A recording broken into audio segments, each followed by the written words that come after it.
পাচ্ছি, আমার এত এফোর্ট না দিলেও। জনপ্রিয় অভিনেত্রী রাফিয়াত রশিদ মিথিলা বর্তমানে নতুন সিনেমার প্রচার নিয়ে ব্যস্ত সময় কাটাচ্ছেন। এর মধ্যেও তাকে নিয়ে নেটিজেনদের ব্যক্তিগত জীবনে চর্চা থামছে না। মিথিলা শুধু অভিনেত্রী কিংবা মডেলই নয়, শিক্ষকতা ও গবেষণায়ও সক্রিয় তিনি। গত শুক্রবার 14 ফেব্রুয়ারি মুক্তি পেয়েছে মিথিলার নতুন সিনেমা জলে জলে তারা। নদী ও নারী বিষয়ক এই সিনেমায় নাম ভূমিকায় অভিনয় করেছেন মিথিলা। সম্প্রতি এক সাক্ষাৎকারে সিনেমা, সংসার ও সমসাময়িক নানা বিষয়েও কথা বলেন তিনি।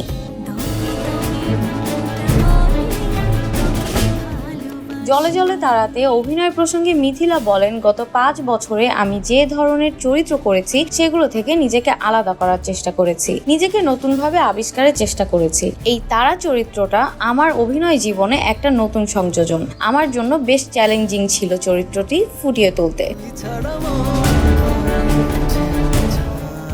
তবে ক্যারিয়ারের পাশাপাশি ব্যক্তিজীবন নিয়ে বেশি আলোচনায় থাকেন মিথিলা। তাহসান খানের সঙ্গে বিচ্ছেদের পর ওপার বাংলার পরিচালক সৃজিত মুখার্জির সঙ্গে বেশ সুখের সংসারই কাটছিল তাদের, কিন্তু অনেক দিন ধরেই আলাদা থাকছেন তারা, আর তা নিয়েই শুরু হয়েছে নানান জল্পনা। কিন্তু এসব জল্পনা বা গুঞ্জন মোটেই কানে নেন না মিথিলা। অভিনেত্রীর কথায়, এত ব্যস্ত থাকি, আমার সময় নেই এগুলো মাথায় নেওয়ার। নিজের কাজ নিজে করতে পছন্দ করি, আমার স্বামীও তাই।